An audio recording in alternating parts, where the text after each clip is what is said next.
Hey, good day to you. This is Todd. I'm just a regular dude walking in the Word. And today we will continue looking at Mark 10. We're going to be reading from Mark 10, verses 46 through 52. And this is the healing of blind Bartimaeus. I can relate to this story. Not that I'm blind, but I'm seem to be getting more blinder. Ha! How do you like that word? More blind is I get older here. It wasn't, I don't know, 6 years ago. I was like, I can't see very well. And then I found I needed glasses. And then just yesterday, I was like, I noticed that when I wear my glasses to read a lot during the day, then when I actually need to read something else without the glasses, I can't read a thing. And then I had a little bit of a headache last night. And so I grabbed the aspirin bottle. And I was like trying to figure out how many pills to take because I don't use it that much. And the print is tiny, tiny, tiny. And I'm like, I told my wife, I said, of all the things we need to protest in this world is the tiny print that they have to put on the medicine bottle. Like, why can't you just say clearly on the top, take 2 tablets or 1 tablet or whatever it is, rather than all this fine print. And buried at the bottom of the fine print after I hunted up my glasses, I could find it said, take 2 tablets. I'm like, oh, please, come on, give me a break. We should protest that. But anyway, let me move on from that. Mark 10, verses 46 through 52. It says this. And just a note also, before we get started, some of these teachings that I do, it's not like I come out here and in 5 seconds whip it up and this is what I'm teaching. Some of these take days. Like the one I did before this, it took days for me to figure out what I was teaching on that passage. And then others, it's like this particular one I'm doing here, it came to me like within a half an hour. I was like, the stuff just clicked. It was like the Lord was showing me the different stuff. So the Lord shows me, what to teach naturally. And sometimes it takes a while for me to see it. And then other times it takes, it's real quick. And this is one today that is like, wow, this is great. I love this story.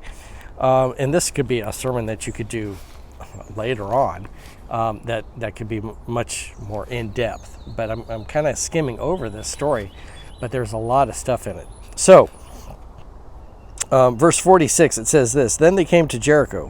Whoa, let's stop there for a moment. They came to Jericho. Now, if you read your Bibles, you're confused about Jericho. You're like, wait, and I ask you, what do you know about Jericho? The first thing you're going to say is, Jericho. Well, yeah, that's when Joshua fought the Battle of Jericho. And that's all really people think about is they go, oh, Jericho's knocked down. Let me give you a little history of that, though. Jericho was knocked down. Joshua fought that battle, and it fell down. After he did that particular battle and stuff, he uttered a curse, and he said, anyone who attempts to rebuild the city, they're going to lose their first son when you start to build it, and you're going to lose your last son when it's finished being built. So like the last, thing of the gates is put on or whatever. He said, you're going to lose 2 sons that way. Well, lo and behold, as you're reading through the Bible, you find out just right in the time of Elijah. During that time period, a guy, he comes along and he's like, oh, I want to rebuild Jericho. Apparently he didn't read the curse that Joshua had put on it years ago, and he goes and rebuilds it. And lo and behold, what happens? He loses his first son when he starts building it, and he loses his last son when he finishes building it. So anyway, it comes true, and so it said at the cost. So it cost him his 2 sons to rebuild that. So that city continued on. Then it was rebuilt in the time of Elijah, and then Jesus is passing through Jericho off and on in his travels. Jericho was north of the Dead Sea, and it was on a road, and it was like where 2 roads intersect. 2 major roads intersect. Imagine with me like I-75, the major north-south road, and I-4, the east-west road. It was kind of right at that intersection. So Tampa's right there, that intersection where that happens. and then they have 275 going off of it. So it's a major intersection, a lot of commerce happening there, and it's a major route, and it's known for its having the oasis and stuff. So Jesus is traveling through here, and he does it quite a bit. And in fact, here's a little trivia for you too. The story of Zacchaeus takes place in Jericho here. So anyway, Jesus is traveling through here. In verse 46, it says, "Then they came to Jericho. As Jesus and his disciples, together with a large crowd, were leaving the city, a blind man, Bartimaeus, which means son of Timaeus, was sitting by the roadside begging. When he heard that it was Jesus of Nazareth, he began to shout, 'Jesus, son of David, have mercy on me.'" Two things. There's titles there. In that last verse there, verse 47, Jesus of Nazareth, that was what Mark used, and he only used it twice, and that was Nazareth. Nothing really great came out of Nazareth. So Mark was using that to identify Jesus kind of as a regular dude. He didn't come from a Jesus of Rome or anything like that. So he's identifying Jesus as just a regular guy, okay? But then Bartimaeus yells out, "Jesus, son of David," okay? That was a messianic title, okay? And that goes all the way back to, I believe it was Samuel. I forgot to write that down. But it was in Samuel, I believe it was, where David is talking about it, and he's referring to the future Messiah. And so that's when blind Bartimaeus is saying, "Jesus, son of David," and he's referring to Jesus as a Messiah. Okay, so that's in verse 47. Verse 48. Many rebuked him and told him to be quiet, but he shouted all the more, "Son of David, have mercy on me." Jesus stopped and said, "Call him." So they called to the blind man, "Cheer up, on your feet, he's calling for you." Throwing his cloak aside, get rid of that coat, it's going to tangle me up. He jumps to his feet and came to Jesus. Remember, he's blind, so he's like, gets rid of his coat, and he's like running. I'm sure he had some help, but he's like, I'm not going to get tangled up in my coat to get to Jesus. Jesus asked him, "What do you want me to do for you?" The blind man said, "Rabbi, I want to see." He knew what he wanted. Okay, it was very clear. He didn't go, "Oh, I don't know what I want." No, he said, "I want to see." Verse 52, Jesus said, "Your faith has healed you." Immediately he received his sight and followed Jesus along the road. Okay, so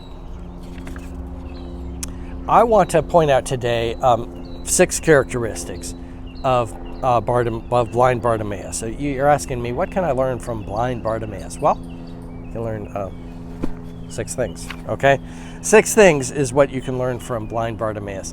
And I want to go through each one of them. You'll find them here. It's an amazing story. So the first thing, he was desperate for Jesus. And you find that in verse 47. He was shouting, okay? The only time I'm ever really shouting is if I'm desperate for something, okay?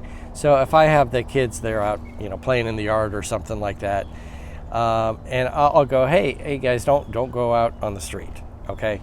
And then one of the younger ones goes out onto the street. Okay, that's when I start to raise my voice and I'm shouting because I'm desperate. I'm like, don't go out on the street because you'll get, crushed by a car. So that's about the only time I raise my voice, okay, and I'm shouting, is when I'm desperate for something. And so he's desperate here, okay? The second thing is this. In verse 48, he would not give up, okay? So people around him said, "Hey, be quiet, and one of the translations says, "Shut up," okay? But he wouldn't give up. He kept on doing it all the louder, okay?